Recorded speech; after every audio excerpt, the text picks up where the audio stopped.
Bueno, hola a todos. Soy el doctor Juan Francisco González Freire y la mayoría de los que me conocen saben que me dedico a todos los temas relacionados con la responsabilidad civil.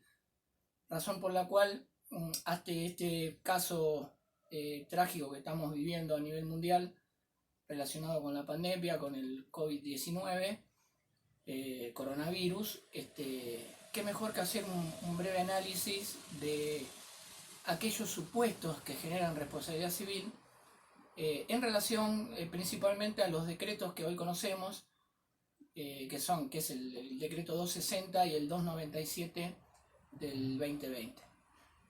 En realidad, lo que tenemos que tener en cuenta, para no robarles mucho tiempo, pero sí para tener algo resumido en el conocimiento de todos ustedes, es que cuando siempre hablamos de responsabilidad civil, no se puede olvidar de lo que es la configuración de los presupuestos. Entonces, siempre para hablar de responsabilidad civil, para imputar el reproche, sea a una institución estatal o a un particular, deben configurarse esos presupuestos. Y esos presupuestos no es lo mismo en su análisis o en su configuración. Varía supuestamente en el caso principalmente de lo que es el factor de atribución. Todos sabemos muy bien que los 4 presupuestos son ineludibles. Si no se encuentra configurado uno de esos presupuestos, no podemos hablar de responsabilidad. Siempre lo digo en mis conferencias y en mis libros. Razón por la cual yo entiendo que estamos ante un caso de urgencia, ante un supuesto extraordinario, y esos presupuestos de responsabilidad deben tener una valoración bastante particular. ¿Por qué digo esto? Porque sabemos bien que al hablar de un daño, en cuanto el daño ser resarcible en cuanto a su cuantía económica, tenemos que hablar de un daño cierto, como siempre se dice, ¿no es cierto? Entonces no todo daño genera el deber de resarcir. Entonces, más allá de todas las explicaciones y de los artículos 1716 y 1737 del código que nosotros hoy tenemos vigente, nunca hay que olvidarse de que no todo daño es susceptible de reparación. Lo que se repara son las consecuencias jurídicas, ¿no es cierto? Entonces, al tener en cuenta eso, no puedo decir, bueno, yo sufrí este daño, quiero que me lo reparen económicamente, sin probar que esas consecuencias, a través de los rubros, que todos bien conocemos, que hoy están en el artículo 1738 y 1739, vamos a decir, bueno, hay que reparar estos rubros que comprenden las consecuencias de este daño. Entonces ese presupuesto en particular siempre va a estar sujeto a eso y generalmente no se va a modificar. ¿Por qué? Porque es como un supuesto matemático de decir, si no se trata de un daño concreto que tenga entidad suficiente de reparación, no es daño resarcible. Razón por la cual ese es un presupuesto que hoy no preocupa mucho en cuanto a lo que es el análisis relacionado con esta pandemia viral. Lo mismo que la antijuridicidad. Nosotros hablamos de antijuridicidad, que hoy está en el artículo 1717, que dice que todo actos o hechos antijurídicos si el daño no está justificado, razón por la cual toda conducta que no esté justificada para este código es antijurídica. Hoy que podríamos hablar de antijuridicidad sería la violación de los decretos estos, como por ejemplo el violar la cuarentena. Estoy ante una conducta antijurídica por la violación de, más que nada, de una norma que hoy es a través de un decreto de necesidad de urgencia. Razón por la cual eso sí desprende el supuesto de decir, bueno, ya no estoy hablando de la antijuridicidad en una conducta a estudiar que si perjudico o no los intereses ajenos. Estoy violando una norma, razón por la cual la antijuridicidad ante este supuesto de pandemia, del COVID, va a estar muy manifiesta. Entonces, ese es un presupuesto también que va a ser bastante visible o viable de análisis y de aplicación. el tema está en la relación de causalidad, en el artículo 1726, y en lo que es el factor de atribución. Acá sí hay que poner una lupa, pero ¿por qué? Cuando hablamos de relación de causalidad, tenemos que sabemos muy bien que debe ser una relación ininterrumpida entre el daño-evento, el hecho dañoso y las consecuencias del daño. No debe haber interrupción en ese nexo causal. Razón por la cual,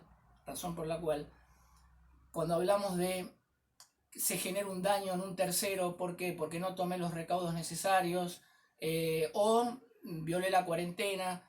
Bueno, este es un supuesto especial de que, de que la relación de causalidad tiene que tener una comprobación por parte del sujeto damnificado de que a mi criterio, a mi humilde entender, va a quedar en cabeza de quien alega el daño, ¿no es cierto? ¿Por qué? Porque es un supuesto de culpabilidad de una persona en la cual ya no se entiende la relación de causalidad o antijuridicidad igual culpabilidad, pero si yo me siento damnificado de la conducta de una persona, tengo que demostrar que ante lo que me pasó a mí, las consecuencias en esa relación de causalidad,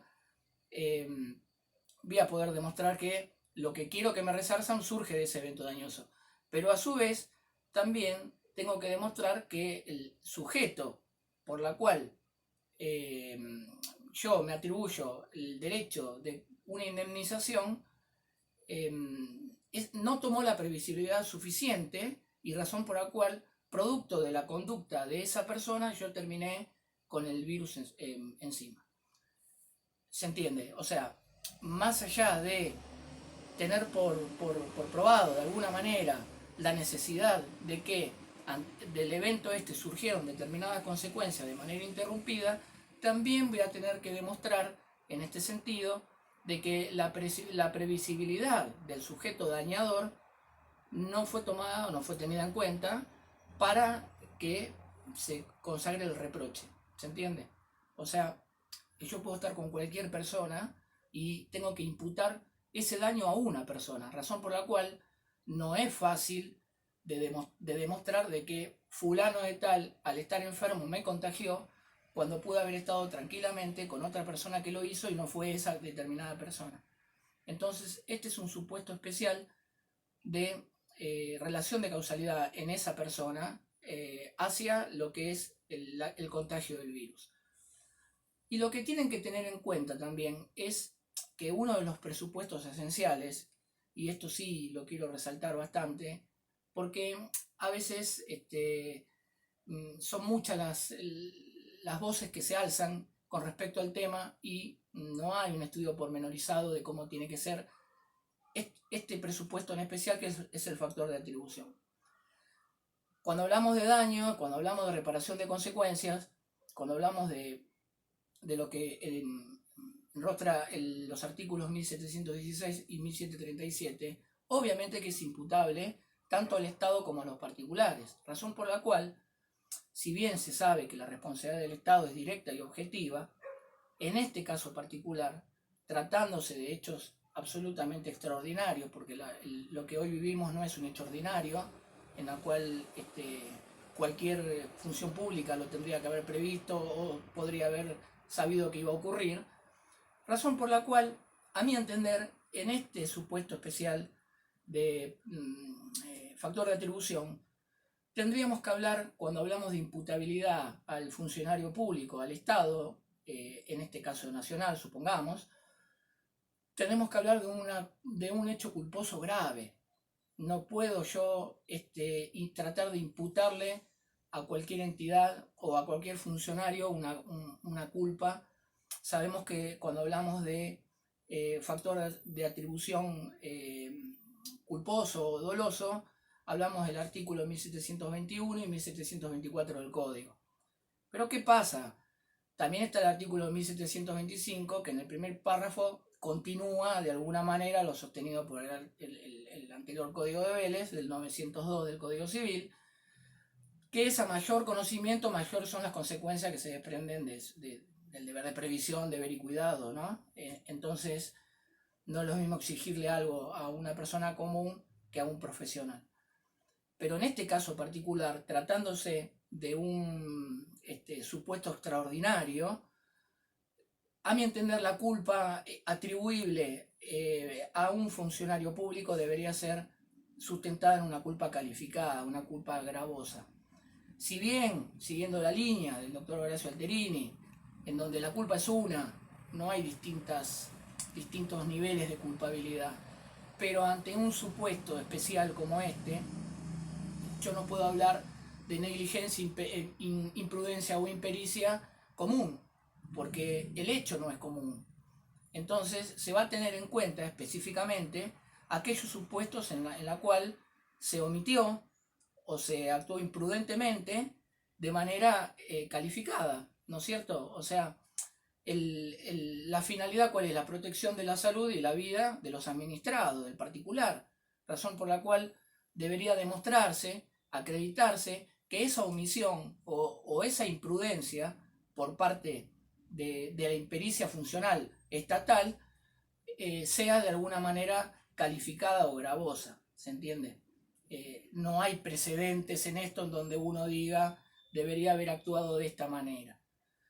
Y con respecto a comparar lo que por ahí han actuado otros países con respecto al nuestro, bueno, obviamente que la mayor previsibilidad se está tomando en nuestro caso particular, pero tampoco hay un supuesto de decir si tal país actuó de esta manera, yo tengo que actuar de esta, porque las sociedades son distintas, las culturas son distintas, por ahí en un lugar se exige mucho más que en otro, en fin, o por ahí el desarrollo laboral es distinto en un lugar que en otro. Razón por la cual eso va a quedar a criterio de las autoridades y de lo que entiendan que debió tomarse el deber de diligencia, el mayor deber de diligencia posible ante un caso epidémico como este, a una pandemia como esta, que es la que vivimos. Entonces, especial énfasis, por favor, en el tema factor de atribución. Obviamente que los que van a resolver esto el día de mañana son los funcionarios judiciales, razón por la cual en la valoración esta me parecería a mí correcto de que sea exigible el deber de previsión, deber y cuidado con respecto a lo imputable al Estado. Por último, queda lo que es el factor de atribución con respecto al particular, que razón esta por la cual lo voy a diferir un poquito de lo que es el factor de atribución anterior que comenté, imputable al Estado. ¿Pero por qué? Porque el particular sabe muy bien de que existe una norma, en este caso un DNU, en la cual sabe que tiene que respetar la cuarentena y que tiene que tomar recaudos. La violación a esa cuarentena implica sanciones penales y sanciones económicas por parte de la administración pública. Razón por la cual yo sé, conozco o debería presumir que, como es nuestro derecho positivo, de que existe una norma que me prohíbe salir, razón por la cual el violar esa norma de alguna manera u otra me posiciona en un lugar en donde ya me exige una culpa común, ¿se entiende? No es una culpa calificada cuando hay una norma y yo la violo. Lo único que sí va a quedar en cabeza del damnificado probar, como bien lo comenté antes, que fue el sujeto dañador el que lo contagió y el que le provocó las consecuencias que quiere que sean indemnizables, ¿se entiende? ¿Por qué? Porque volvemos a lo anterior, pudo haber estado con otra gente y no ser justamente el que violó la cuarentena el que lo contagió. Entonces, este supuesto particular, que así todo me voy a remitir a lo que hablé en bastantes disertaciones y lo que comento en mi libro con respecto a la prejudicialidad. Si el sujeto es pasible de una investigación criminal y de una imputación criminal y de una condena penal, el juez civil no se puede apartar de eso, no puede decir el juez civil que el hecho no ocurrió o que el sujeto que violó la cuarentena es el autor de ese delito. Razón por la cual el juez civil no puede apartarse de eso. Entonces, pero sí que puede hacer el juez civil, decir, bueno, mire, yo lo tengo a esta persona como que el hecho ocurrió y que es el autor del hecho ilícito. Ahora, eso no implica que tenga que resarcir los rubros de manera automática, ¿se entiende? Entonces, cuidado con la prejudicialidad, con el instituto de la prejudicialidad. ¿Por qué? Porque así todo, el sujeto que se posiciona dañador se posiciona ante la justicia penal como autor del hecho, y condenado, o no sé, susceptible de probation o de condena en suspenso, no significa que tenga habilitados los rubros en la justicia civil. ¿eh? Entonces, este es un tema también a tener en cuenta, y que me gustaría que de alguna manera u otra se siga la línea argumentativa de justamente de esto. Y un último consejo que voy a dar con respecto a esto, ya apartándome por ahí de la cuestión jurídica, es el nivel de conciencia que hay que tomar. Sabemos muy bien de que los profesionales nos sentimos un poco limitados hoy en día en el ejercicio, y más que nada en los que nos dedicamos a las conferencias, las disertaciones, estamos como restringidos o por ahí limitados en aquello que teníamos ya pactado para el desarrollo del año, ¿no es cierto? Por eso utilizamos hoy por hoy lo virtual. Pero de alguna manera u otra la concientización la tenemos que tomar todos. ¿Y por qué digo todos? Porque esto debería ser ampliado a todos los supuestos en general. A veces se ve también, más allá de la imprudencia de la gente de salir a la calle de a dos o de a tres personas de manera masiva, en la cual es indudable de que si estamos ante una cuarentena y hay gente que está soportando la restricción en su hogar, salgan otras personas como si nada ocurriese. Primero por el nivel de contagio que pueda haber, y segundo por el esfuerzo que se hace a nivel personal. Y el otro lado de todo esto es que también hay otros supuestos en los cuales también deberían concientizarse, porque si no, todos nosotros seríamos invitados de programas de televisión y iríamos a exponer todo este tipo de cosas. A mí me parece que la función periodística es primordial para este tipo de casos, pero que a veces hay programas que se conforman con un montón de panelistas en los cuales tranquilamente eso se podría hacer también de manera particular, vía Skype, qué sé yo. Pero me parece que no es más allá de tener justificado que puede salir a la calle, ir a un programa de televisión. Lo que digo es, eso produce un efecto copia sobre la población, en la cual dice, bueno, yo lo veo a fulano, lo veo a mengano, en la cual tranquilamente esas personas, independientemente de quien conduce el programa de televisión, podría estar en su casa y vía virtual podría dar las recomendaciones o las sugerencias o su participación como panelista. Eso es importante también. ¿Por qué? Porque, bueno, tenemos antecedentes ya de lo que es el famoso efecto copia, el caso Basterrica de la Corte, del voto del doctor Petracchi. Yo con mi vida puedo hacer lo que quiero, pero siempre y cuando no produzca ese efecto copia en terceros, que desde otro plano mental diga, bueno, si fulano de tal o mengano hacen esto, ¿por qué yo no puedo hacer eso?